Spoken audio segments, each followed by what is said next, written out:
forward, because the decisions that the US has taken in the last few months have put a lot of pressure and have put us in a situation where it is indeed necessary to improve the security situation of the region. So we coordinated our efforts, and we reached the decision to bring together the foreign ministers.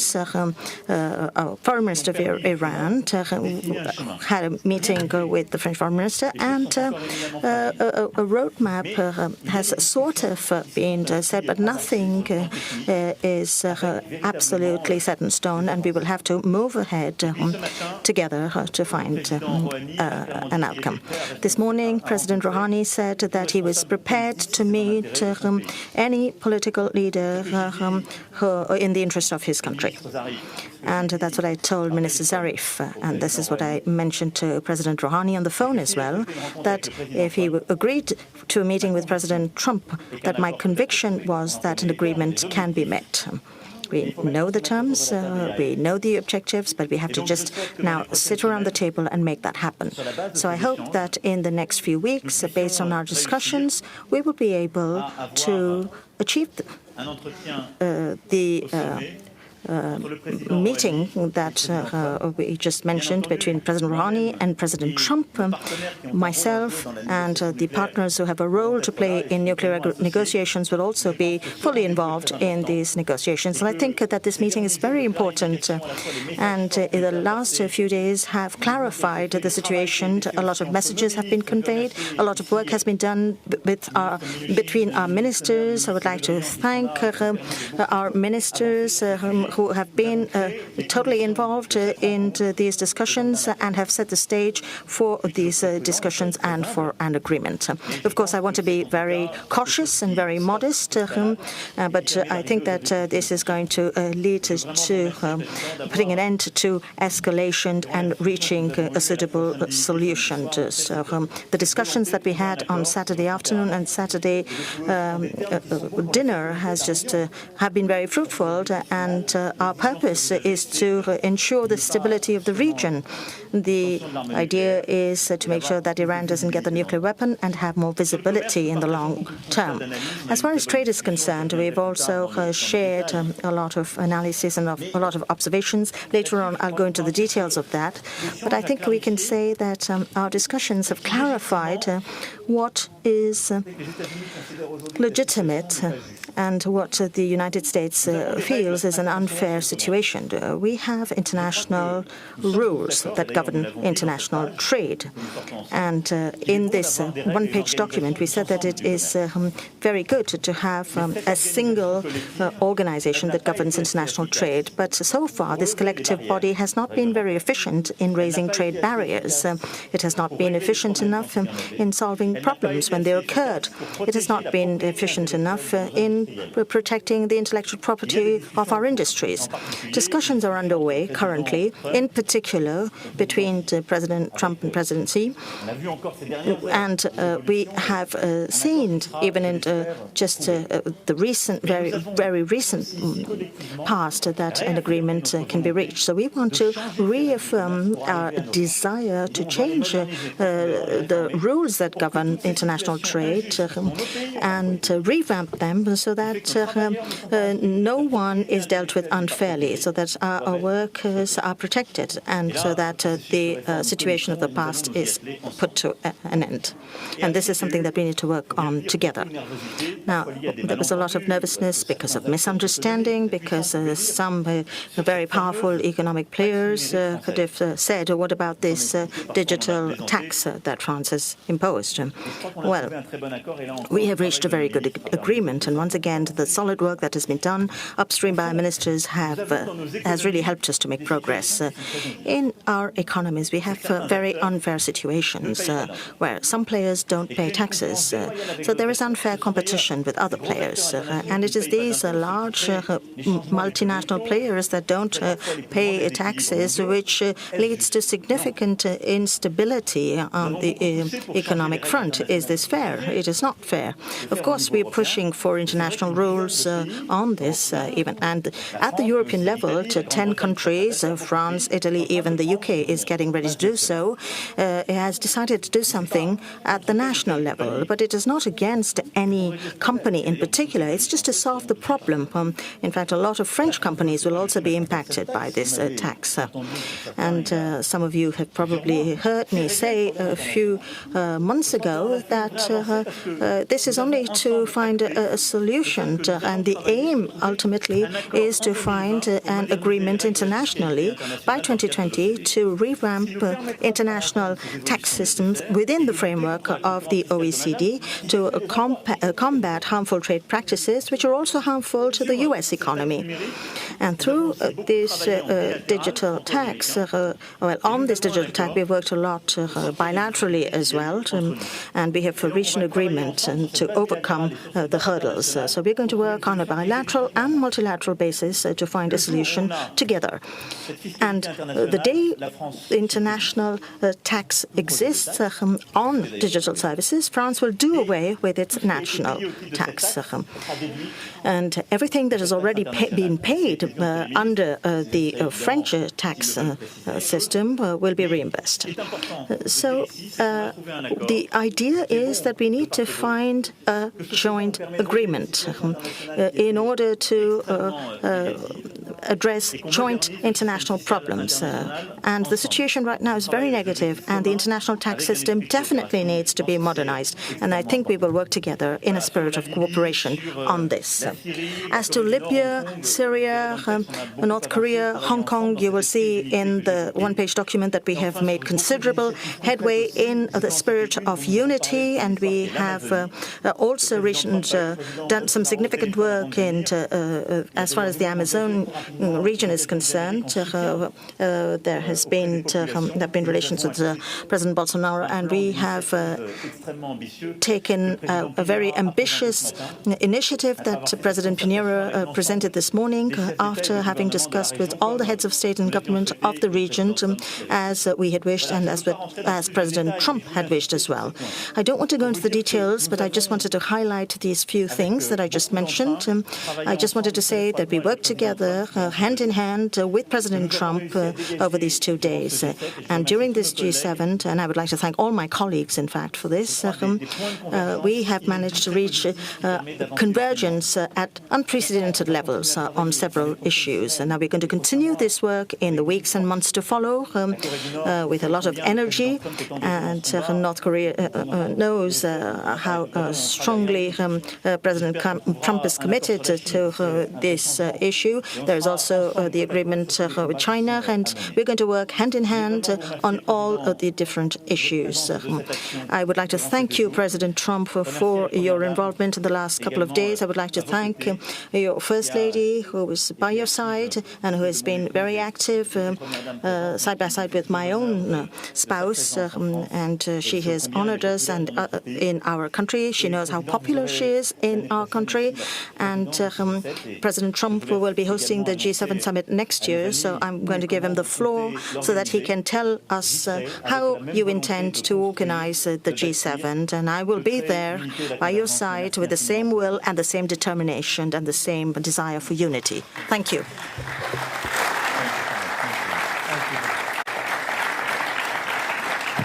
Well, I want to thank you very much, and I think more importantly than anything, I wanted to come up here to say that because the job that President Macron and your wife, by the way, who is a great lady, Bridget, would like to thank Bridget. She has been spectacular, spent a tremendous amount of time with Melania and some of the folks who came in, some of the wives that came in, and they had a great tour of the area, and it's a beautiful area. But I want to thank you very much, Mr. President, for the incredible job you did. This is a truly successful G7. There was tremendous unity. There was great unity. Sometimes I'd read a little bit of false reporting, and I will tell you there was, in fact, we would have stayed for another hour. Nobody wanted to leave. We were accomplishing a lot, but I think more importantly, we were getting along very well. 7 countries, and it really was the G7, and you have been a spectacular leader on this. And I want to thank you, and I want to thank the great country of France. Thank you very much. Thank you. Thank you. Thank you, my friend. And Nous with allons that, prendre I deux think, questions. excuse me, I was, go ahead, let's go. No, I just wanted to say we will take two questions from each side. Afterwards, I will say goodbye to my friend President Trump. I will leave the room in order for you to follow up with your If you'd like, we could do two each, and then we'll both leave the room. Would you prefer that, or would you prefer I just don't want to have the President of France standing here while I'm answering these absolutely wonderful questions, okay? So why don't we start with a question for France? These four questions are about G7, US-Franco relations. And Emmanuel's going to have his own press conference after this. Exactly. So that'll be fine. Go ahead. To France, John. To France. Thank you, Margot. Of course, the host country, they should go first. Monsieur le President Macron, China was not on the official agenda, but it was certainly a big part of the discussions here at the G7. Are you concerned that the trade war that exists now between the United States and China could harm the global economy? If you are, did you talk to President Trump about that? And are you also at the same time concerned that if China's current trade practices go unchecked, that a decade from now we could be in a very terrible situation? Sur ce sujet, nous en avons évidemment longuement discuté. We obviously had lengthy discussions durant la session sur l'économie mondiale during the hier matin. session on the world economy yesterday morning. Sur vos deux sujets. On both subjects. Les discussions qui sont en cours entre The la Chine discussions underway between China and the United States of America, obviously, as we clearly see, create uncertainty, which disturb markets and investors, and during the negotiations will create tensions, which is the case of any discussion. We saw this on different stock markets with which we're familiar. Now the question is to know what the result of these discussions will be. And that's why we considered that it was so important an agreement be found between the two greatest economic powers in the world. President Trump clearly showed us his willingness to arrive at an agreement. We saw just a few hours ago the very positive and encouraging message that could be distilled from this. We see that things are moving. Our deep wish is for an agreement to be found between the United States and China concerning trade, because I think that would be something positive for everyone. Neither the United States nor China is economically or industrially naive. It has to be a balanced agreement that will be good for everyone. And we will be vigilant to see that it's good for the whole world. In that context, our different parameters will be taken on board, and that was one of the subjects of our discussion. What's bad for the world economy is uncertainty, and the quicker an agreement is arrived at, the quicker that uncertainty will dissipate. That's what we discussed yesterday, and that's the American president's wish. In terms of trade practices, I said this earlier, for me, the most effective way forward, and the most strategic way forward in settling our trade relations with China is to develop trade, but also to ensure that that trade is part of international trade rules. The problems we sometimes had, we're very familiar with this with the Chinese economy. It's a major economy where there's been lots of investment from the United States, European countries, Canada, and Japan. The problem is respecting intellectual property, c'est le traitement de surcapacité, dealing with excess capacity, déséquilibrer certains marchés mondiaux, which sometimes unbalances some world markets, and the ability to deal rapidly with conflicts we may have and with unfair situations. Now, we are obliged to see that when this type of trade happens outside of WTO rules, things don't work very well and we're not properly protected. And when you follow WTO rules, the WTO rules as they presently exist haven't allowed us to be protected on this subject. So what we decided together yesterday morning was to accelerate with a very realistic agenda and to say we're going to change the rules of world trade so that everyone can have free and fair trade, balanced trade, and that the subjects that I've just mentioned, which have sometimes been bad for our economies, can be settled in an international framework which we wish profoundly to change.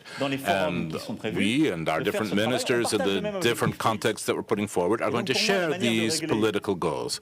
And to my way of thinking, the way to deal with the practices you have mentioned, certainly the positive agreements that will be arrived at, and also the renewal of our international trade rules, as we said yesterday morning. President Trump, are you satisfied with how far the proposed WTO reforms will go? Because no, I'm not. You've spoken about the need for that. And second to that... We're getting there, John, just to answer that. Second to that, do you believe that China is sincere about what it said this morning? Yes. Or do you think that they are just trying to calm the markets and play for time? Because our sister network, the Fox Business Network, has been told by Chinese sources that they have no plans on going back to where they were in terms of the negotiations this spring on intellectual property, forced technology transfer, ownership. So we'll see, John. Do you trust that they are sincere? I do. I think they want to make a deal very badly. I think that was elevated last night, very late in the night. I see an alert, or you would call it breaking news, and it was that the vice chairman, we're not talking about somebody from China at a low level, the vice chairman of China came out that he wants to see a deal made. He wants it to be made under calm conditions, using the word calm. I agree with him on that. And China has taken a very hard hit over the last number of months. You know, they've lost 3 million jobs. It'll soon be much more than 3 million jobs. Their chain is breaking. The chain is breaking up like nobody's seen before. And once that happens, it's very hard to put it back together. You understand? I think they very much want to make a deal. And the longer they wait, the harder it is to put it back, if it can be put back at all. So I believe they want to do a deal. The tariffs have hit them very hard. In a fairly short period of time, the United States will have collected over $100 billion in tariffs. And I say it again, the media failed to acknowledge it. But if you look at the goods coming in from China, we're talking about China, not other countries. If you look at the goods, they have a power that others don't have. But that power is only good for so long. They've manipulated their currency, they've devalued their currency, and they put a lot of cash into the system. And because of that, the prices have not gone up, or if they've gone up, it's been very little, because they want to keep people working. If the prices go up, they're not going to be able to keep people working. They're not going to be able to compete. It's a brilliant market. It's a brilliant, brilliant market, the world market. A lot of markets are brilliant. And frankly, I think that China cannot, I don't know, maybe they can, maybe they can't. I don't think they can do that. And I think they're very smart. And I think President Xi is a great leader who happens to be a brilliant man. And he can't lose 3 million jobs in a very short period of time. And that's going to be magnified many times over. And it's going to break down the Chinese system of trade. And he can't do that. So when you say, do you think they want to? Maybe they want to and maybe they don't. But I think they want to make a deal. I'm not sure they have a choice. And I don't say that as a threat. I don't think they have a choice. In the meantime, the United States, which has never collected 10 cents from China, will, in a fairly short period of time, be over $100 billion in tariffs. So I think they want to make a deal very badly. Okay. Go ahead. Deuxième question. Second question. Monsieur le Président, Mathieu Coach, BFM TV. Mr. President, you've just declared that you've created the conditions for a meeting between President Trump and President Rouhani. Does that mean that France, for instance, might be a mediator in that meeting? And more concretely, what did you discuss in terms of that possible agreement with Iran? And then a question for Mr. Trump. Are you ready to lift or to soften American sanctions on Iranian oil exports? And would you be ready to meet President Rouhani? Thank you. Sur la première question. On the first question, les termes de la discussion. the terms of the discussion are quite simple. Un accord a été signé en 2015. An agreement was signed in 2015. Le 14 juillet 2015. On July 14th. We call it the JCPOA. Et cet accord a And that agreement set forth guarantees for the international community, including the signatories of that agreement, saying that Iran would no longer enrich uranium over a certain period of time. I'm simplifying this, but up to 2025. In exchange for reopening many economic sectors and massive investment, largely made by the United States. That agreement had a twofold advantage: stability and security, and also reopening, economically speaking, which was good for Iran. This agreement also had drawbacks and shortcomings. French negotiators in 2015 were the most determined, and France was the country that hesitated most to sign this agreement because we considered we needed as many guarantees as possible. President Trump, during his campaign, made a commitment to those who voted for him to be more demanding and tougher because he considered that this agreement was insufficient, which caused him to leave it. Today, because of the sanctions made by President Trump, the Iranian economy is having serious consequences and a serious slowdown. And that situation very clearly is the aspect, we might say the positive side of things, from one standpoint, is creating pressure and therefore the necessary conditions to improve the terms of an agreement.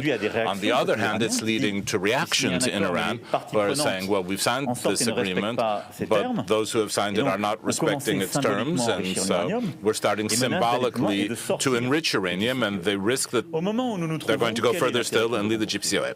So, given the two goals that we have, where are we going with this? We need to be sure that Iran will never get a nuclear weapon and that there will be no flare-ups in the region.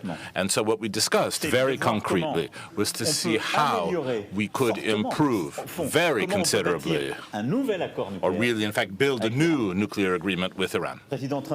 President Trump was very clear, saying that we would need a much longer time frame for it, that there needed to be surveillance of many more sites, and this is how we can build a much further reaching agreement in terms of our security demands. And on the other hand, we need to convince the Iranians to go in that direction, and we can do that if we give them economic compensation of some form.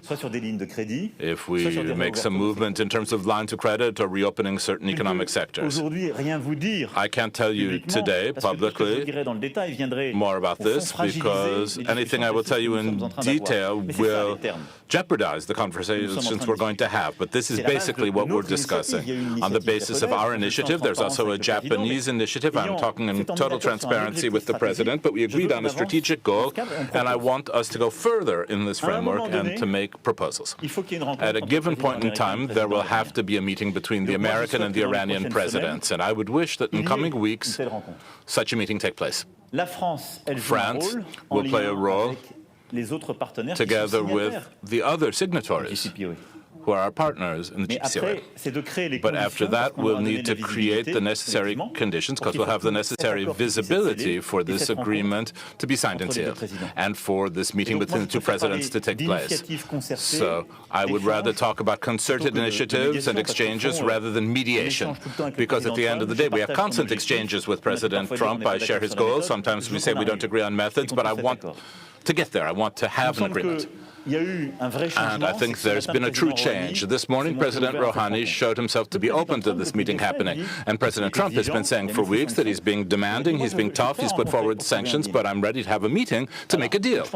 And I think that we're making progress. I want this meeting to happen, and I want there to be an agreement between the United States and Iran. And France will play the role it is meant to play together with the United Kingdom, with Germany, and all of the other signatory powers and the permanent members of the Security Council.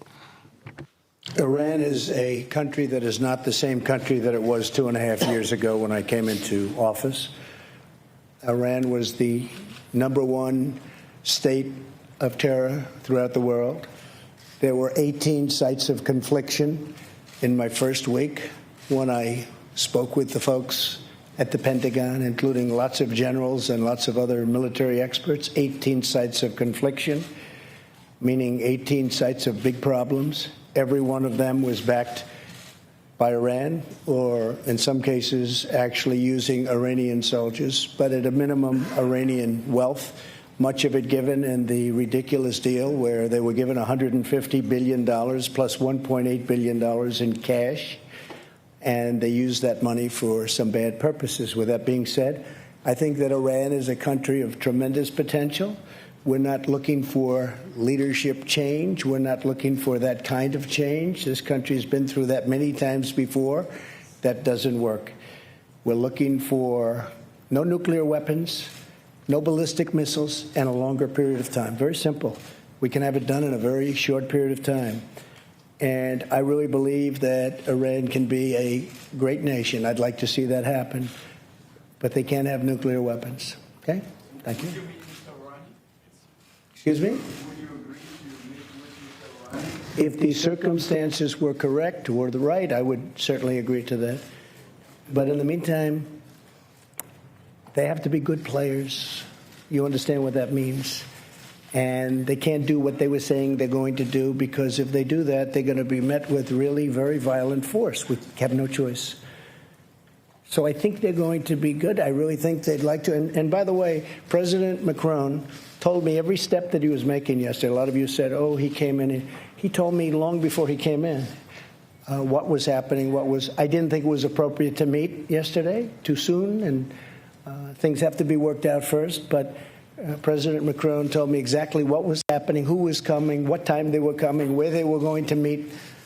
And after the meeting, he told me exactly what happened. And I think he had a very positive meeting. Prime Minister Abe of Japan, also a large purchaser of oil from Iran, he was also very much involved. And, you know, look, he knows everybody there, so he was a very, very positive force. But I have to tell you, the president's done an excellent job, and we're going to see how it all turns out. Maybe it works, maybe it doesn't. I say it all the time about everything. Maybe it works, and maybe it doesn't. But I'll tell you what, we made a ridiculous deal. We gave him $150 billion, we gave him $1.8 billion, and we got nothing. We got nothing. And by the way, that agreement was so short-term that it expires in a very short period of time. With a country, you don't make a deal that short. Countries last for long times, and you don't do short-term deals, especially when you're paying that kind of money. So I have good feelings about Iran. I have good feelings that it'll work. I know many Iranians living in New York City. I have many friends from Iran. They're incredible people, incredible people. So the last thing I'd like to see is a big problem, but we have to do what we have to do. Okay? Go ahead, please. No, you first. Go ahead. No, go ahead. Yes. Thank you. President Macron, did you seek President Trump's permission before you invited Foreign Minister Zarif, or did you simply inform him that he was coming?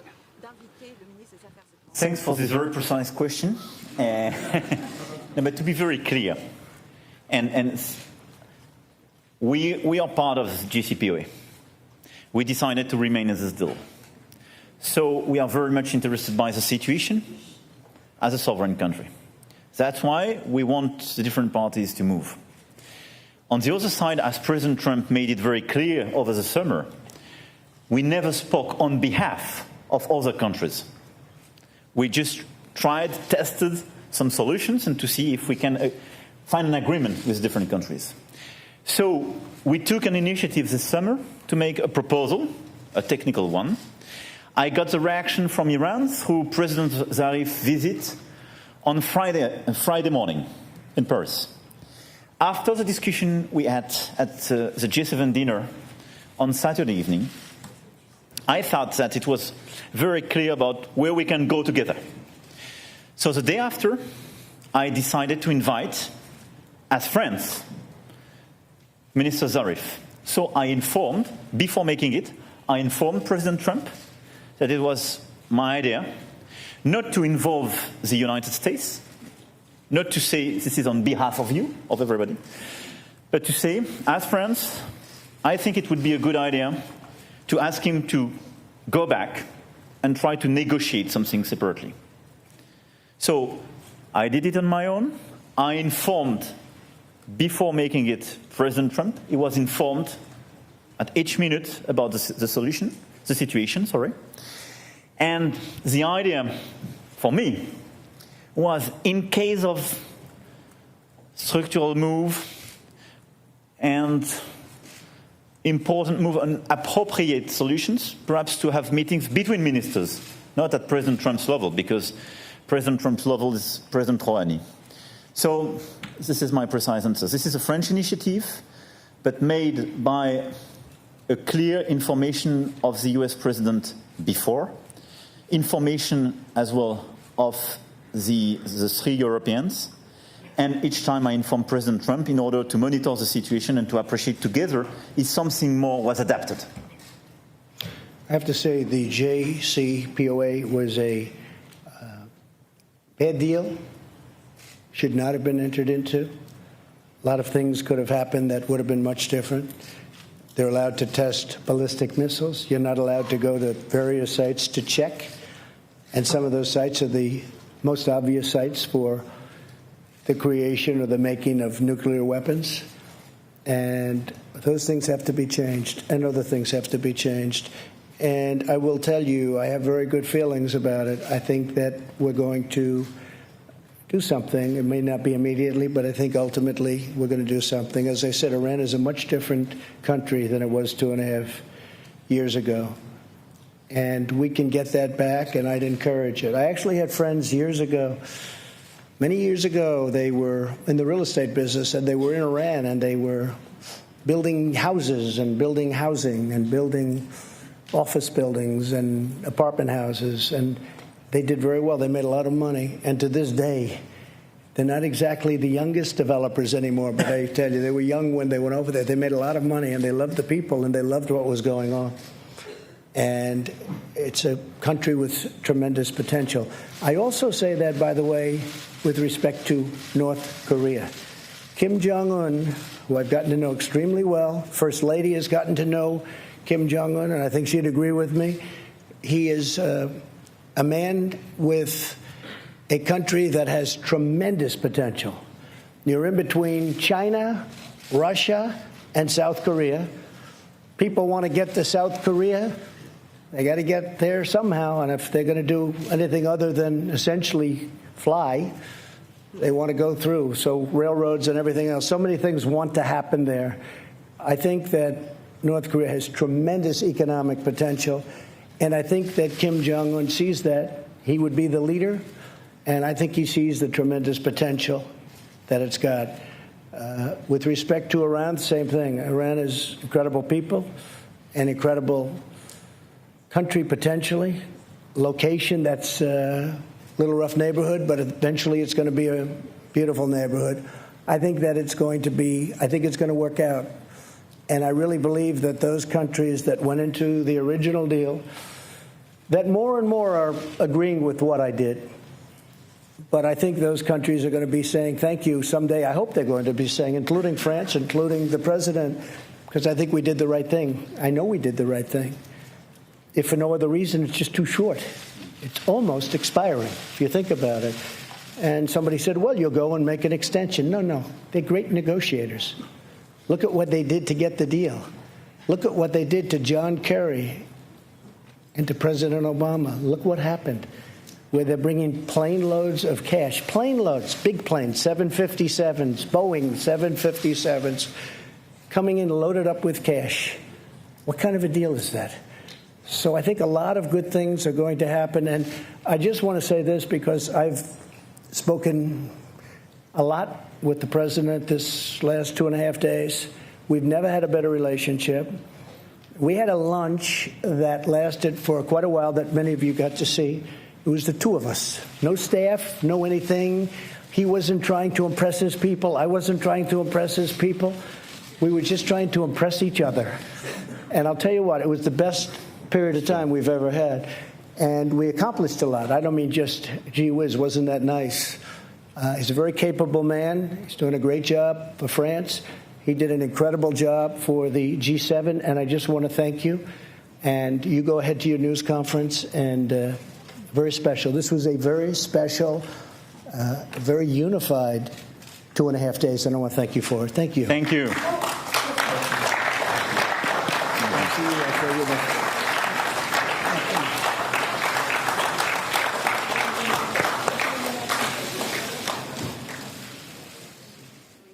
my friend. Thank you. I will leave the floor and the press conference to President Trump, and I will wait for the end of your own press conference. Voilà, finalement. Je ferai une conférence de presse. Je vous laisse la poser au président. Allez-y. Bon, écoutez, je ne veux pas faire de délation, Monsieur le Président, mais on a vu votre épouse, la première give anything dame, boire un away, verre de vin but we français saw hier. your Donc, wife, the est-ce First que Lady, drink a glass of French wine yesterday. So can you perhaps give up on your threat to put sanctions on French wine? Because if we've understood correctly, you have arrived at an agreement on taxing digital firms. Could you confirm that there has been an agreement between you and France on taxing digital I firms? can confirm that the First Lady loved your French wine, okay? All right? She loved your French wine. So thank you very much. That's fine. You're good. Thank you. Thank you. Merci à vous. I will wait for the end of this press conference to have the press conference of the presidency. I will leave the floor to him. Thank you. Thank you. Good job. This is worse than you are. I can't believe it. Jonathan. Come on up. Let's go. Mr. President, can I just ask a question since I didn't get to ask you one directly? On China, you have recently been saying that China wants to make a deal, but that you are not necessarily ready for a deal. All right, we'll start now. Please sit down. Thank you. Thank you. Please sit down. Thank you very much. You've recently been saying that China wants a deal, but you're not necessarily ready for a deal, and you like the tariff revenue that is coming in. Are you now ready to make a deal? Only if it's a fair deal and a good deal for the United States. Otherwise, I will not make a deal. We have billions and billions coming in, and I think we're going to get there. I do. I believe it more strongly now than I would have believed it a while ago. We're going to get there, and we're going to have we're going to have a fair deal. But remember this, when you say fair, China's been taking out of this country $500+ billion a year for many, many years. Many, many years. It was time to stop. As a private person, I used to talk about it. It's one of the reasons I'm president. And we're in a great position. Our country's doing well. Our unemployment numbers are the lowest they've been in over 50 years. Our unemployment numbers for African American, Asian, for Hispanic are the best they've ever been, historic numbers. We're in a very strong position. Our consumers are strong. Walmart just announced numbers that were, mind-boggling numbers. It's a great poll right there. That's the ultimate poll. How are the retailers doing and how are certain companies doing? So we're doing very well, and I think that we're going to make a deal with China, and I think eventually we're going to make a deal with Iran, too. But why are you optimistic they'll change their behavior? It's not a question of behavior. I think they want to make a deal, and I think they should make a deal, and I think if they don't make a deal, it's going to be very bad for China. And I very much appreciate the fact that they came out last night, very late last night, and they said, they want to make a deal. They want it to be under calm circumstances. It was a little different kind of a statement. I thought it was a beautiful statement. I thought it indicated a lot. Go ahead. Here we go. I actually have a question for you on next year's G7 summit, but can I just clarify something you said? You mentioned earlier today. One question. Go ahead. Well, let me do the clarification and then I'll get to the question. No. You talked about calls with China and a breaking news alert. I'm trying to understand what specifically you heard from China. And on next year's G7, you alluded today, dropped several hints about Miami, about Doral, and hosting next year's G7 at your property. What reassurances, if any, can you give the American people that you are not looking to profit off the presidency? Well, I'll tell you what, I've spent, and I think I will, in a combination of loss and opportunity. Probably it'll cost me anywhere from $3 to $5 billion to be president. And the only thing I care about is this country. Couldn't care less. Otherwise, I wouldn't have done it. People have asked me, what do you think it costs? And between opportunity, not doing things, I used to get a lot of money to make speeches. Now I give speeches all the time. You know what I get? Zippo, and that's good. And I did a lot of great jobs and great deals that I don't do anymore, and I don't want to do them because the deals I'm making are great deals for the country, and that's to me much more important. Doral happens to be within Miami. It's a city. It's a wonderful place. It's a very, very successful area of Florida. It's very importantly only 5 minutes from the airport. The airport's right next door. It's a big international airport, one of the biggest in the world. Everybody that's coming, all of these people with all of their big entourages come. It's set up so, and by the way, my people looked at 12 sites, all good, but some were 2 hours from an airport, some were 4 hours from, I mean, they were so far away. Some didn't allow this or they didn't allow that. With Doral, we have a series of magnificent buildings. We call them bungalows. They each hold from 50 to 70 very luxurious rooms with magnificent views. We have incredible conference rooms, incredible restaurants. It's like such a natural. We wouldn't even have to do the work that they did here, and they've done a beautiful job. They've really done a beautiful job. And what we have also is Miami. And we have many hundreds of acres so that in terms of parking, in terms of all of the things that you need, the ballrooms are among the biggest in Florida and the best. It's brand new. And they want that. My people wanted it. From my standpoint, I'm not going to make any money. In my opinion, I'm not going to make any money. I don't want to make money. I don't care about making money. If I want to make money, I wouldn't worry about $3 billion to $5 billion, because that's what, I mean, at some point I'm going to detail that and we'll show. But I think it's just a great place to be. I think having it in Miami is fantastic, really fantastic. Having it at that particular place because of the way it's set up. Each country can have their own villa or their own bungalow. And the bungalows, when I say, they have a lot of units in them. So I think it just works out well. And when my people came back, they took tours. They went to different places. I won't mention places, but you'll have a list because they're going to give a presentation on it fairly soon. They went to places all over the country. And they came back and they said, this is where we'd like to be. Now, we had military people doing it. We had Secret Service people doing it. We had people that really understand what it's about. It's not about me. It's about getting the right location. I think it's very important. Jonathan? Like you're trying to boost No, your own brand. not at all. Go ahead, Jonathan. Thank you, Mr. President. President Macron said he'd like to see talks between you and President Rouhani within weeks. Does that sound realistic to you? Could you see yourself in talks with the Iranians within weeks? Well, it does. I don't know the gentleman. I think I know him a little bit just by watching over the last number of years what's happened. Tell you one thing, he's a great negotiator. But I think he's going to want to meet. I think Iran wants to get their situation straightened out. Now, is that based on fact or based on gut? That's based on gut.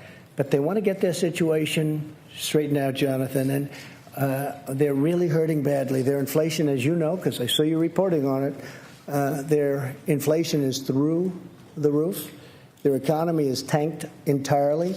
The sanctions are absolutely hurting them horribly. I don't want to see that. I don't want to see that. They're great people. I don't want to see that. But we can't let them have a nuclear weapon. Can't let it happen. So I think that there's a really good chance that we would meet. Jeff, please.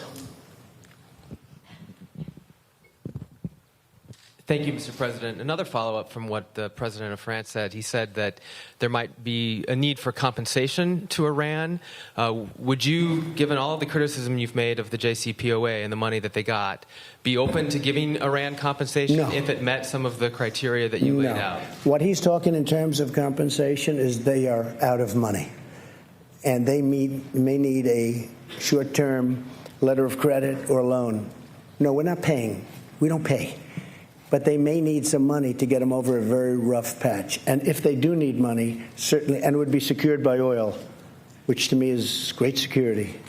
And they have a lot of oil, but it's secured by oil. So we're really talking about a letter of credit type facility. From the U.S. or from all the countries? It would be from numerous countries. And it comes back. It would expire. It would be paid back immediately. And very quickly. Yes, go ahead, please. Go ahead. Yes. Thank you very much, Mr. President. Now it's Aoyama with the Asahi Shimbun, a Japanese newspaper. Good. Just left. Now the Your Prime Minister, Abe. Good man. Great man. Okay. And now the U.S. and Japan have an agreement in principle, which you said is a tremendous trade deal for the United States. So and for Japan, I would say. So are you still considering imposing Section 232 tariffs on Japan's auto exports to the United States on national security grounds? Not at this moment, no. Not at this moment. Well, it's one of the reasons we made the deal, but no, not at this moment. It's something I could do at a later date if I wanted to, but we're not looking at that. We just want to be treated fairly. You know, Japan has had a tremendous trade surplus with the United States for many, many years, long before I came here.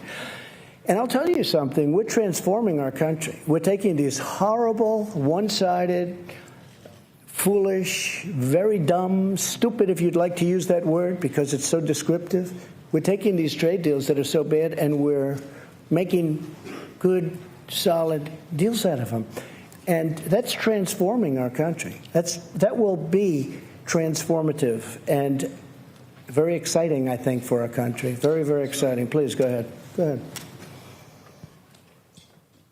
Thank you, Mr. President. Well, I didn't actually say you. I said the woman behind you. So why don't we do her first? You've been asking a lot of questions all day long.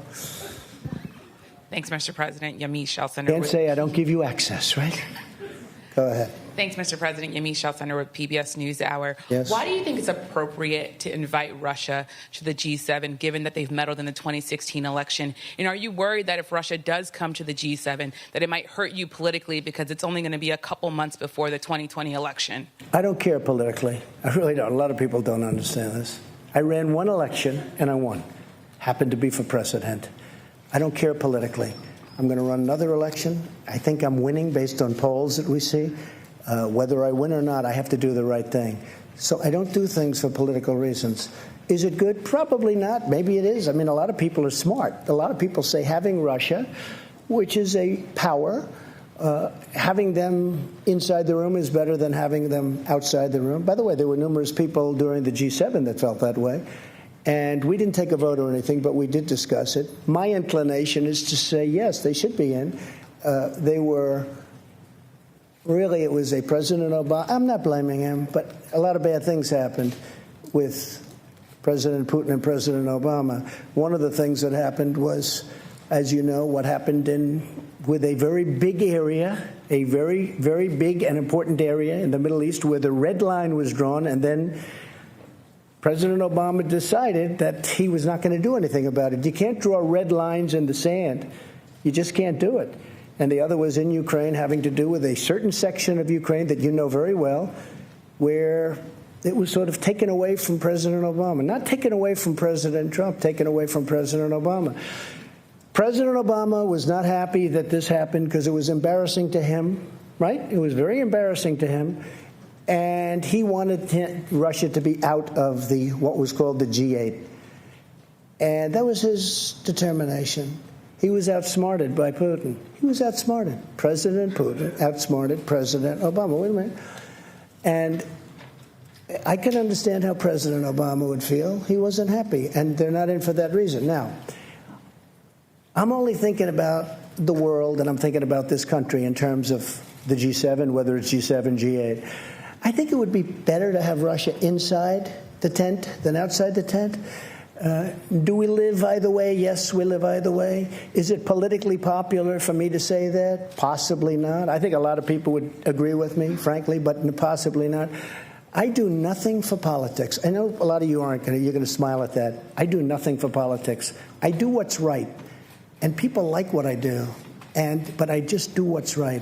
If I wanted to go strictly by politics, I'd probably poll that. And possibly I'd say, oh, gee, I don't want Russia in. But I really think it's good for security of the world. It's good for the economics of the world. Remember, they're building a big pipeline in Europe going right up to Germany.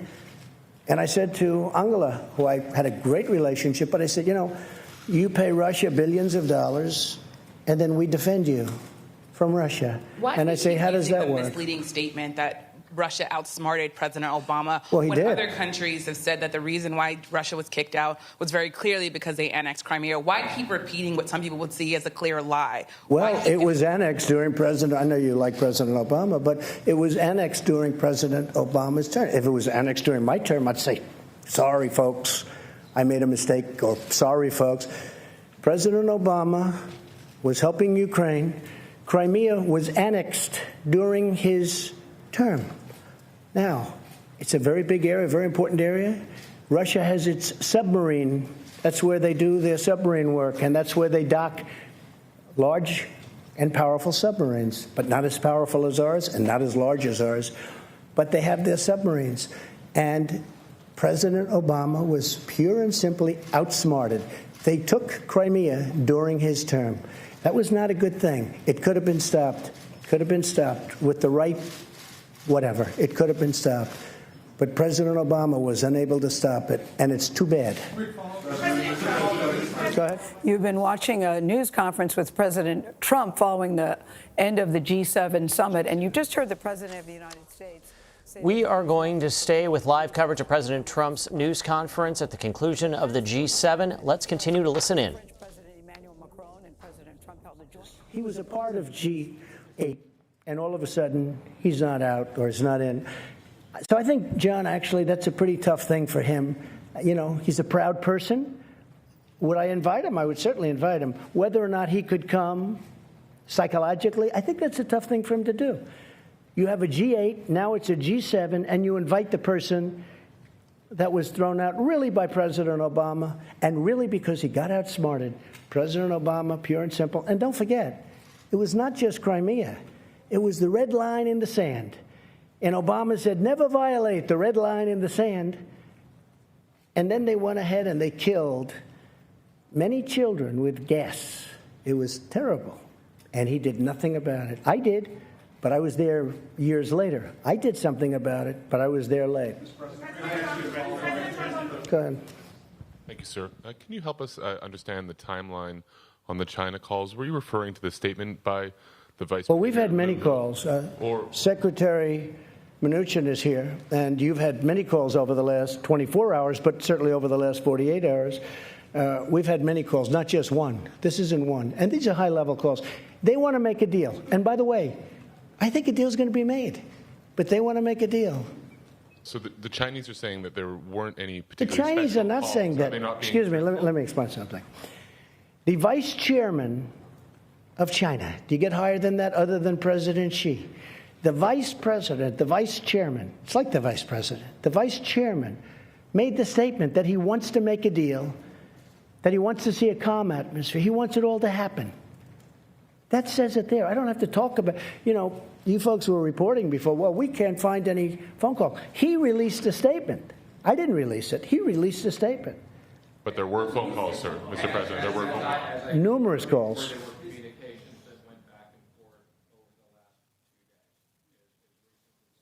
And not only with Steve, there were calls with other people, too. Just so you understand, China wants to make a deal. Now, whether or not we make a deal, it's got to be a great deal for us. And I told this to President Xi, who I really respect. I really do. I have great respect, and I like him, too. He's a tough guy. But I have a lot of feeling for President Xi. He's very outstanding in so many ways. But I told him very strongly, I said, look, you're starting up here, and you're making $500 billion a year and stealing our intellectual property. We're down on the floor, lower than the floor. You can't make a 50-50 deal. This has to be a deal that's better for us. And if it's not better, let's not do business together. I don't want to do business. Forget about tariffs for a second. We're taking in tremendous amounts of money. Forget that. I don't want to do business. Now, when I raise and he raises, I raise and he raises, we can never catch up. We have to balance our trading relationship, at least to an extent. And they were unwilling to do that. And we'll never have a deal if that happens, but it's going to happen because they have to have a deal.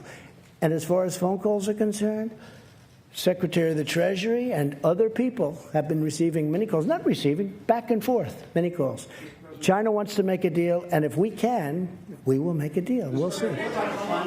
Go ahead.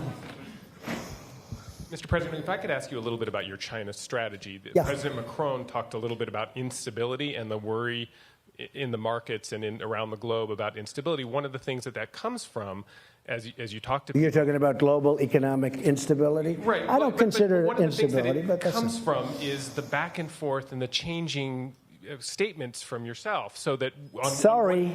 It's the way I negotiate. So my question is that a strategy? Is it a strategy to call President Xi an enemy one day and then say that relations are very good the next day, and then, you know, I mean, it's gone back. The way I negotiate, it's done very well for me over the years, and it's doing even better for the country. Could you talk a little bit about and I do think that, look, here's the story.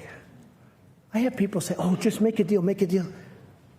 They don't have the guts, and they don't have the wisdom to know that you can't continue to go on where a country is taking 500 billion, not million, 500 billion with a B, out every single year. $500 billion. You just can't do that. Somebody had to do this. This should have been done by President Obama. It should have been done, and Biden, Sleepy Joe. It should have been done by other people. It should have been done by Bush. It should have been done by Clinton. Double Bush. It should have been done.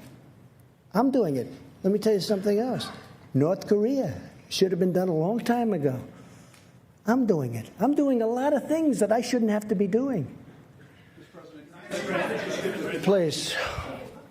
Go ahead, please.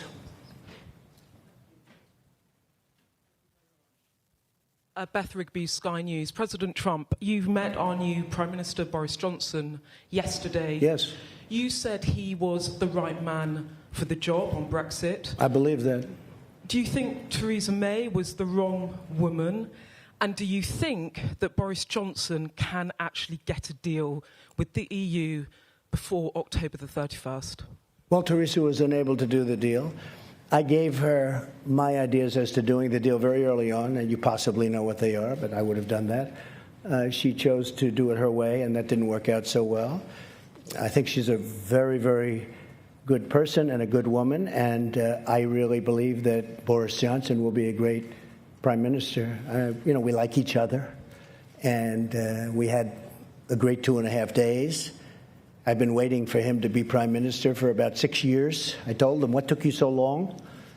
I think he's going to be a great prime minister, and especially after spending a lot of intense time with him over the last couple of days. He's very smart, he's very strong, and he's very enthusiastic. And you know what else? He loves your country. He really loves your country. That came out maybe more than anything else. Yeah, please. Vicky Young, BBC News. President Trump, Boris Johnson is very keen on a trade deal with the USA. You sound keen on it too. Some of his critics, though, are worried that you're going to do over the UK in that deal to protect American I love interests. the UK. I own great property in the UK. I love the UK. I have no idea how my property is doing because I don't care. But I own Turnberry, and I own in Aberdeen, and I own in Ireland, as you know, Doonbeg, and great stuff. And I'll be honest with you, I think he's going to just do a great job as prime minister. You know, it takes a lot. It's so many different elements to being a great prime minister. And you needed him. I just think his time is right. This is the right time for Boris. This is the right time for Boris. Yeah, please, go ahead. Okay. Go ahead, right here. Say who you're with, please. Robert Peston from ITV in the UK as well. You've obviously had a good few days with President Macron, who you appear to be doing business with, to use your favourite expression. After Brexit, who do you think will be your more important relationship? President Macron, France and the EU, or Boris Johnson, Prime Minister of the United Kingdom? I think we're going to have just, look, France is a great nation. It's being run. A lot of things are happening. You know, it's not easy what he's doing. He's changing certain ways. It's a very hard thing to do. I won't get into it. I'm going to let him sell his ideas, but a lot of people don't disagree with his ideas. But it's a very hard thing to do. If you're a great citizen of France, you love your country, but you want to do the way you've been doing it for a long time. But maybe that's not working, and maybe they have to do what he has to do. I think he's going to do a fantastic job, but it's very tough for him. I know how tough it is for him. He's been having a hard time, and nobody would have an easy time. But I do believe he's doing the right thing. Boris is different. It's a different kind of a deal. Boris has to try and do something with Brexit. It's very tough. I deal with the EU. The EU that's a very, very strong group of people. They have their ideas, and they're not easy to deal with, I will tell you. We're very close to making a deal, by the way, with the EU. I have to say this. We made a great deal with Japan. And we're very close to maybe making a deal with the EU because they don't want tariffs. It's very simple. They don't want to tax cars. Mercedes-Benz, BMW, they don't need a 20% or a 25% tax. But we're very close. I think we're going to make a deal with the EU without having to go that route. I may have to go that route, but maybe not. We're going to have a deal, a really fair deal. But the EU is another one. We've been losing $180 billion a year for many years. That's a lot of money. How much can you take out of the piggy bank, right? But which alliance will be more important, with the EU or with Britain? Both. I don't want to say which. Look, I think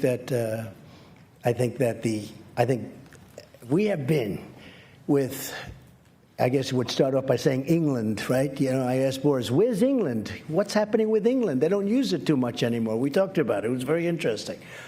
But the United Kingdom is a great, incredible place. It's an incredible nation. And it's, you know, been one of our tremendous allies. And another one happens to be Australia. He was here also, Scott. He is fantastic. In fact, we're honoring him in Australia at the White House in a very short period of time. But I think that, excuse me?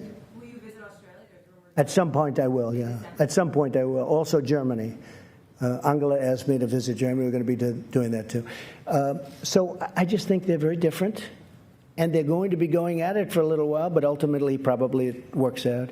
They may have to get out. They may not make a deal. The European Union is very tough to make deals with. Very, very tough. Just ask Theresa May. Thank you, Mr. President. Zeke Miller with the Associated Press. I was hoping you could clarify. Last year, you left this summit in Canada, feuding with the summit host. This year, things seem to be a little bit different. You're talking about unity, had a hug with President Macron on the stage. What is different? And also, as President Macron said, he's passing you the baton now of leading this multilateral institution. You ran on the platform of America First.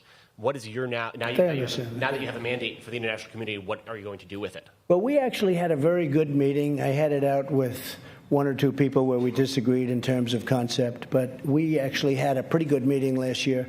I would say that this was a big step above in terms of unity, in terms of agreement. We have really great agreement on a lot of very important subjects. But last year was good also. I mean, last year was good also. I think last year might have been a little bit underrated. You know, go ahead, please. In terms of the G7 presidency, what do you want to do with it? What's your agenda? Oh, we're going to do something hopefully special. We're going to build on what we have now. We built on something really good. We're going to be going in with some great unity. We really did. If there was any word for this particular meeting of 7 very important countries, it was unity. I think most important of all, we got along great. We got along great. Go ahead. Thank you very much, Mr. President. I'm Qing Yichang with Shanghai Media Group. You just mentioned that Chinese Vice Premier Liu He said China is willing to resolve this issue through calm negotiations. No, I didn't say it. He did. Yes. Yeah. And will the U.S. negotiate in the same manner? Yes. And also, so the other issue, question. That was an easy answer. So the U.S. will negotiate in the same manner? With Absolutely. Great respect for China. Great respect for the leadership of China. Absolutely. And also the other question is that you say you definitely will invite Putin to join next year's summit. I haven't said that, but I think that having President Putin in what was the G8, he was a member of the G8, and I heard he was a good member of the G8. Having him in, I think, is more of an advantage. I think it's a positive for the world. I think it's a positive for Russia. I think it's a big positive for Russia. And it's something the group is discussing. They are discussing it. But just a few hours ago... People feel very much like me, many people. What? But just a few hours ago, Russian foreign minister is saying that it's not their foreign policy pursuit to return G8. What's your reaction to that? Well, you know, we'll see. I know one thing. If they were invited back, I think they'd be there. If they weren't, that's okay, too. I just think they'd be better inside than outside. I mean, as I said before, I really do. I think they'd be an asset. I think it would be a good thing. You know, some of the things, we were going in the room, and yesterday in particular, we were discussing 4 or 5 matters, and Russia was literally involved in all of those 4 or 5 matters. And a few of the people looked up and said, you know, why aren't they here talking to us about it? What are we going to do now, go home? take it easy for a day, although I'm not doing that. I don't take it easy. But we're going to go home and start calling them at the end of the week and say, hey, how about this? Could have been in the room. We had numerous things that we were discussing, right? Numerous. We had a lot of things that we were discussing. And it would have been very easy if Russia was in the room. If he was in the room, we could have solved those things. Now they're just in limbo. But I have to say, with all of that, very little in limbo. But somebody will speak to him about some things, and frankly, they're not very complicated. But it would be easier if they were in the room. Thank you so much. Josh, go ahead. Josh. Mr. President, there was a significant talk at the summit about climate change. I know in the past you've harbored some skepticism of science and climate change. What do you think the world should be doing about climate change, and do you still harbor that skepticism? I feel that the United States has tremendous wealth. The wealth is under its feet. I've made that wealth come alive. We will soon be exporting. In fact, we're actually doing it now, exporting. But we are now the #1 energy producer in the world, and soon it will be by far, with a couple of pipelines that have not been able to get approved for many, many years. It'll have a huge impact. I was able to get ANWR in Alaska, could be the largest site in the world for oil and gas. I was able to get ANWR approved. Ronald Reagan wasn't able to do it. Nobody was able to do it. They've been trying to do it since before Ronald Reagan. I got it approved. We're the #1 energy producer in the world. Soon it will be by far the #1. It's tremendous wealth, and LNG is being sought after all over Europe and all over the world, and we have more of it than anybody else. And I'm not going to lose that wealth. I'm not going to lose it on dreams, on windmills, which, frankly, aren't working too well. I'm not going to lose it. So, Josh, in a nutshell, I want the cleanest water on earth. I want the cleanest air on earth. And that's what we're doing. And I'm an environmentalist. A lot of people don't understand that. I have done more environmental impact statements probably than anybody I guess I can say definitely, because I've done many, many, many of them, more than anybody that's ever been president or vice president or anything even close to president. And I think I know more about the environment than most people. I want clean air. I want clean water. I want a wealthy country. I want a spectacular country with jobs, with pensions, with so many things. And that's what we're getting. So I want to be very careful. At the same time, you weren't called. At the same time, it's very important to me, we have to maintain this incredible place that we've all built. We've become a much richer country, and that's a good thing, not a bad thing, because that great wealth allows us to take care of people. We can take care of people that we couldn't have taken care of in the past because of the great wealth. We can't let that wealth be taken away. Clean air, clean water. Thank you very much, everybody. I appreciate it. Thank you. Thank you very much. Climate change, Mr. President. You didn't answer the question as to whether you believe that climate change is happening. All right, you have been watching President Donald Trump at the end of the G7 in a lengthy press conference that began with the French president at his side and then continued with just President Trump answering questions not only from the U.S. press corps but also from journalists from around the world. A lot of questions on Brexit. But certainly the headlines seem to be both Iran and China. The president saying that he is open to talks with Iran at the right time and thinks a deal could be made fairly quickly. But in his mind, it would have to be no nuclear weapons, no ballistic missiles for Iran. And in China, he says China wants to make a deal, and he's only going to make a deal if it's a fair deal. He said the U.S. has taken in about $100 billion in Chinese tariffs and that it's hurting the U.S. economy. Caitlin Huey-Burns, CBSN political reporter, is here with us now. What's your takeaway from what we just heard? Well, first of all, this comes against the backdrop of several big warning signs we had last week about the state of the economy. So the president talking about that China wants to make a deal, is that to reassure against the news that we saw last week and over the past several days that there are serious effects happening on the economy? He did not describe, though, what this deal would look like. He said repeatedly they want to get a fair deal. He did not really address the impact that it is having, though, on the markets. You heard from Macron also kind of voicing some concern that European allies have and G7 allies have about this uncertainty in the marketplace, wanting to get to some kind of resolution, but the president not really describing exactly what that would look like.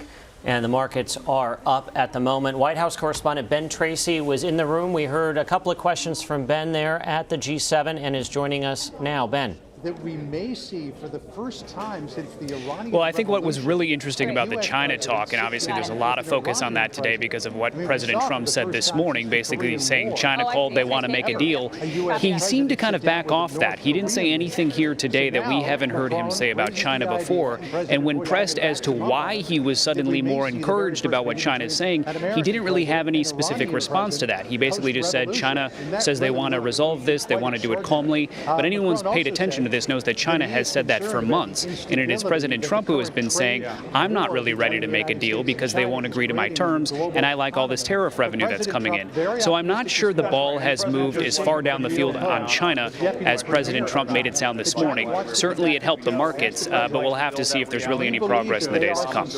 Ben, I wanted to ask you real quick. It's been sort of a whirlwind weekend with China and the president, sometimes contradicting or appearing to contradict his own statements.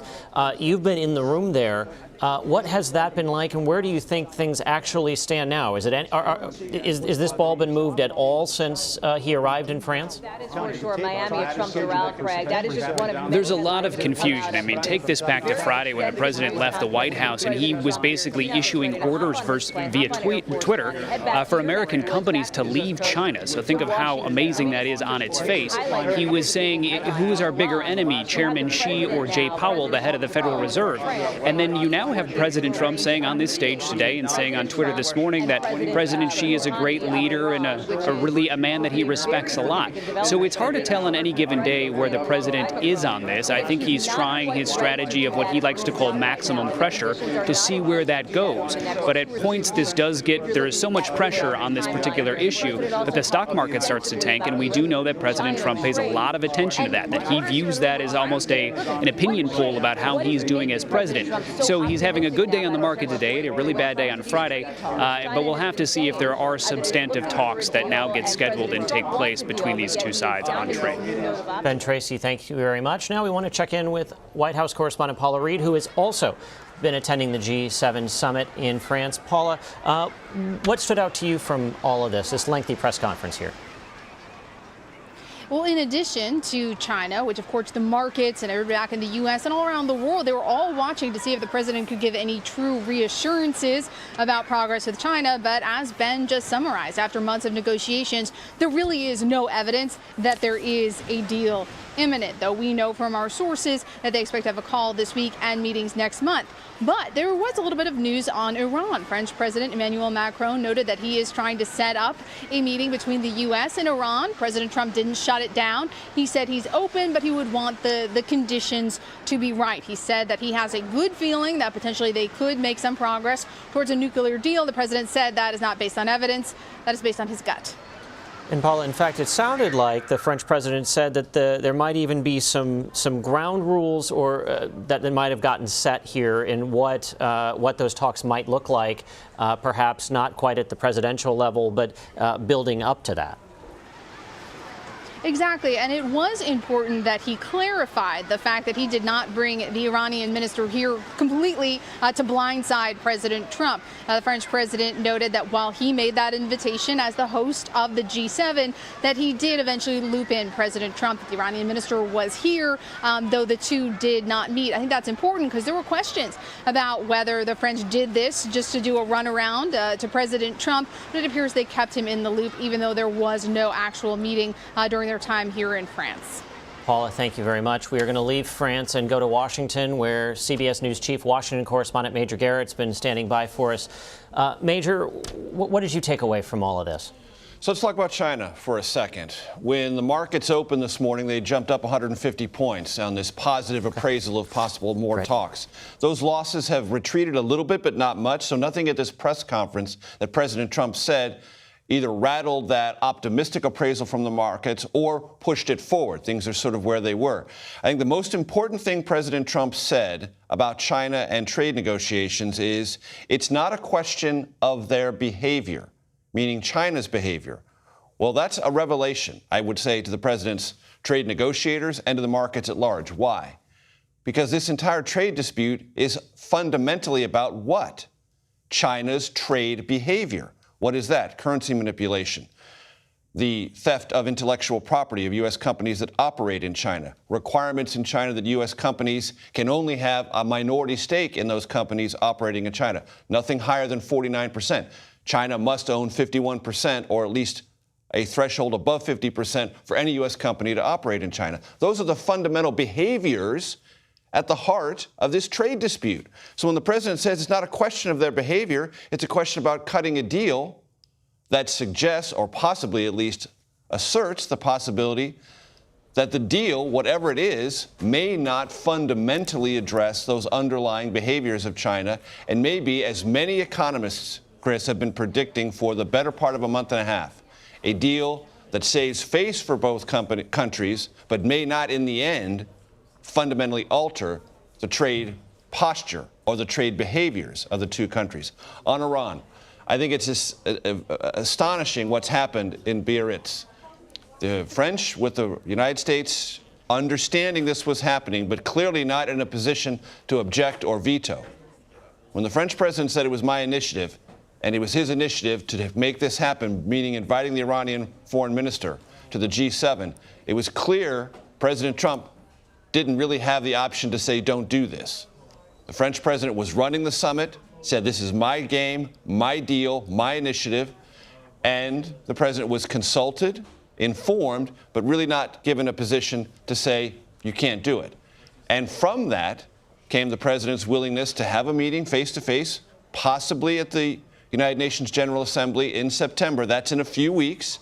That's where this would all be very much possible, to talk about perhaps rewriting the Iran nuclear deal. And the president said, in his own words, as a part of that conversation, the United States and other European countries might be willing to write a letter of credit to Iran to alleviate some of its economic suffering. That's not lifting sanctions, but that's putting the U.S., in the president's own words, in the business of throwing an economic lifeline to Iran. One of the reasons it needs an economic lifeline, U.S. sanctions, as a result of getting out of the Iran nuclear deal. All of this has a lot of possibilities around it, and a lot of tremendous work will have to be achieved at the diplomatic level to even make this possible. But that it's being discussed in open at this summit, at the tail end of it, suggests at least it is theoretically possible, which might take the temperature down in the U.S.-Iran relation, which has been heating up, I don't need to tell you, for the better part of the last 3 or 4 months. Major, we're going to play for some sound from the president here on China in just a second, but I wanted to ask you, you wrote in your book a lot about the lessons you learned in spending the campaign in the first year of the Trump presidency, what you learned about the man. And he touched on something when he was asked about what was like a whiplash of a weekend here as far as his message, that's just the way he negotiates. Right. Is the Trump foreign policy some sort of chaos theory?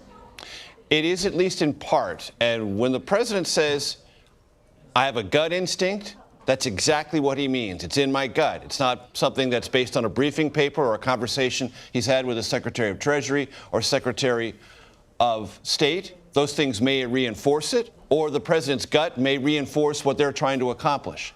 And whether it's chaos theory or a structured sense of unpredictability, the president has always believed, he believed this in business, and he believes it in diplomacy. Being unpredictable, being always a moving target, is advantageous, and creating uncertainty, creating a certain degree of volatility, he believes keeps him not only at the center of the conversation, which he, from an ego point of view, loves, and that's not an attack on the president, that's just a reality.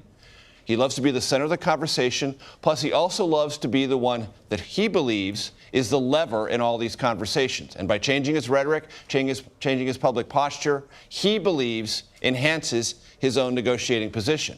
That's a theory, Chris, a theory alone. And when it comes to China, when it comes to ongoing trade negotiations with Britain, the European Union, et cetera, that theory has yet to manifest. It's a theory seeing played out. We all see it. We all sort of in the news industry respond to the volatility of it. The markets respond to the volatility of it. But in the end, this president is going to have to produce results that are less chaotic and more durable and measurable than the approach he's taken so far. Major, stay with us here. We want to hear some of the highlights from this press conference. The president speaking now about China. President Xi is a great leader who happens to be a brilliant man, and he can't lose 3 million jobs in a very short period of time, and that's going to be magnified many times over. And it's going to break down the Chinese system of trade, and he can't do that. So when you say, do you think they want to? Maybe they want to, and maybe they don't, but I think they want to make a deal. I'm not sure they have a choice, and I don't say that as a threat. I don't think they have a choice. So, Caitlin, you have the president there saying he doesn't know if they want to make a deal, but they have to make a deal.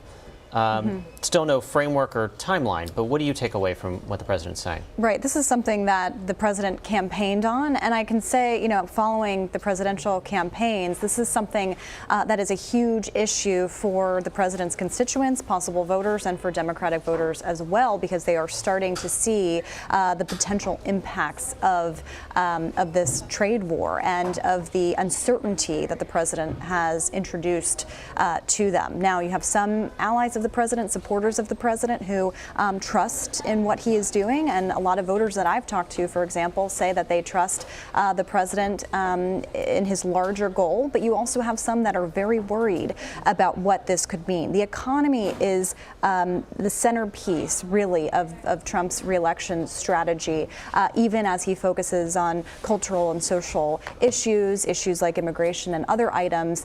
If the economy stays the way it is, that is a benefit to him, and he is kind of banking on that, and he is trying to address this uncertainty. It did seem like some of this was an effort to calm the markets today. Exactly, without any specifics. So that is really what we're waiting for. What does a deal mean? We have heard this before from the president. What would be involved in a deal?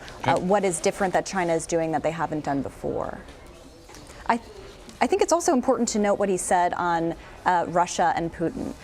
He was asked about inviting Russia back into the G7, the G8. He placed all of the blame on Obama for Russia's annexation of Crimea. It's important to note that Russia was kicked out of the G8 for that reason, was a decision made by allies as well. So this is a question, I think, that comes against the backdrop of, again, heading into the 2020 elections, Russia meddling. What are the consequences for that, and what is being done? Here now is a little bit of the president talking about Russia. President Obama was not happy that this happened because it was embarrassing to him, right? It was very embarrassing to him. And he wanted Russia to be out of what was called the G8. And that was his determination. He was outsmarted by Putin. He was outsmarted. President Putin outsmarted President Obama. Wait a minute. I'm only thinking about the world, and I'm thinking about this country in terms of the G7, whether it's G7, G8. I think it would be better to have Russia inside the tent than outside the tent. Major, how does that idea play? Better to have Russia inside the tent than outside the tent when that tent would be happening weeks before the election? Sure. Well, given the opportunity, the president did not name anyone at the G7 who he said agreed with him about this idea of bringing Russia back into the G7, asserting it as the G8 as it once was. So that's point one. There might be somebody, but he wouldn't name them. Two, bringing Russia into America at the G7, the G8 next year, would solidify for all to see the president's historic preference for dealing with and forgiving Russia's bad behavior, not just in Ukraine, not just in election meddling, not only in the United States, but there is clear evidence that the Russians were involved at the margins, if not more directly, in the whole Brexit conversation in Great Britain. They've also been implicated in election maneuvering and other elections in Europe. Not only Putin's increasing authoritarian relationship to dissent in Russia, all sorts of other issues that have long concerned Europe, those would all effectively be washed away. And the president would be, if he so desires, inviting Russia in right before the election, solidifying that whole sense that if he doesn't have a blind spot about Russia, he is certainly more tolerant of Russian misbehavior on the international stage than are America's allies in Europe writ large. And to say that it was only President Obama's initiative to take Russia out of the G7 after the incursion into Crimea is just completely false. I covered all those G7 meetings. I covered them when it was G8, when Russia was there. I saw the evolution of that. That was agreed among by all the members of the G7 because what Russia did in Ukraine was a violation of international law. It still is. And that is something that bothered the European nations then. It bothers them now. And the one significant member of the G7, the United States, in the person of President Trump, doesn't appear to be nearly as bothered. And Major, there's a lot of talk about President Obama in this press conference, particularly about him losing Crimea to the Russians. What does that gain President Trump? I mean, obviously, the Crimea did not belong to the United States. It was not a direct U.S. loss. No. And it begs the question, what would any president of the United States done under similar circumstances? I remember, because I covered the Obama administration at that time, the conversation in the hallways of the West Wing and the Pentagon went something like this. Are we going to go to war over eastern Ukraine? The answer pretty readily came back, no. It's not that great a strategic interest for the United States. It's not that great a strategic interest for the Europeans. And a line was drawn diplomatically and with economic sanctions to suggest to Russia, emphatically the Europeans and the United States then hoped, not to go any farther, and Russia hasn't. There was some concern in the immediate aftermath of Ukraine about the Baltic states, Moldova, other places. Was Russia really territorially going to start moving on? It hasn't. So a sort of stasis has developed around this particular disputed portion of Ukraine. Nothing has changed geographically or politically there. The Russians got what they wanted and didn't go farther. The Europeans and the United States were not going to go to war over that, but wanted to blunt that potential movement. It appears that's happened. So the status quo remains. It's an unhappy status quo. No one is particularly satisfied with it, other than perhaps Russian President Putin. So that's where we are. But is President Trump suggesting if he'd been president, he'd have gone to war over eastern Ukraine, the Crimea? He suggests he might, but there's nothing about his presidency that suggests he would. And everyone at the Pentagon and the State Department of the Obama administration knew the United States wasn't going to do that, and Europe didn't want to either. So it is what it is. Caitlin, I want to ask you about Russia and how that may play when we're looking towards 2020. You've been at many of the debates. You've been talking to voters. Is Russia on is Russia on anyone's radar when we're talking about Main Street voters? Not really. They don't really ask about it. But now how it's coming up is the candidates are talking about election security, very concerned that the U.S. has not done enough to protect the security of elections here in the United States, and that the president has not shown a willingness to hold Russia accountable for its actions. So that is kind of how the candidates are talking about it. And you have several secretaries of state in various states who are working specifically on this issue. I talked to the Secretary of State in Michigan just a couple of weeks ago, and the precautions that they are trying to take without, saying that the president has not been leading on this. They take that very seriously, and they're very concerned about it. But mainstream voters are still top of mind is the economy and health care, really. And Democratic voters certainly are prioritizing, finding a candidate who can defeat Donald Trump. They're trying to assess what that looks like, but they are not really paying or not really voicing as many concerns about Russia as some of the candidates are. But it remains to be seen whether this becomes a bigger issue the more and more the president talks about it. Our thanks to Paula and Ben in France, Major in Washington, and Caitlin here in New York. We are going to turn now to other news from the G7 and the wildfires burning across the Amazon rainforest in Brazil. They became a major topic at the summit. The Brazilian government announced it is sending thousands of troops to combat the flames following an international outcry and protests. Critics accuse Brazil's president of green-lighting the rainforest's destruction after calling for looser environmental regulations and failing to take action on deforestation. Manuel Bojorquez is near the fire line in Rio Branco, Brazil. This is what parts of the Amazon look like. Smoke thick enough to nearly shield the sun as flames ravage the forest beneath. These were small flames like this just a few minutes ago on the side of the road, but just take a look at how quickly this fire has spread. It is devouring the shrubbery here, but also the taller trees, and there are power lines in the distance as well. Nearly 10,000 new fires have been reported in a little over a week. Many are believed to be intentionally set by farmers clearing land.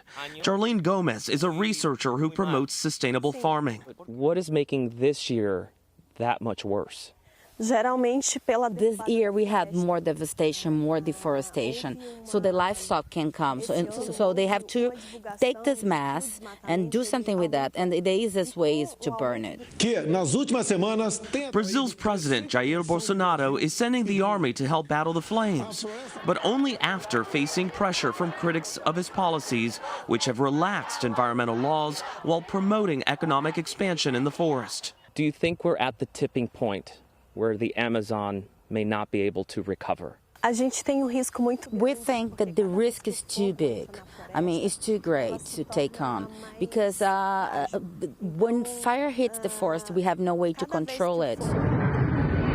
There is some help from the U.S. Next door to Brazil and Bolivia, this 747 supertanker that can hold up to roughly 19,000 gallons of water per trip. Back in Brazil, the fires are also threatening homes. Desperation drove this family to use a pail of water as they waited for a pump to start pushing water through a hose. It says it just started on that side and came over here, and it looks like they're trying their best just to keep it away from their houses. Their efforts only highlighting how unstoppable the flames can be. Some great reporting from Manny and his crew. Now, earlier on CBSN AM, I spoke with Manuel Bojorquez about the impact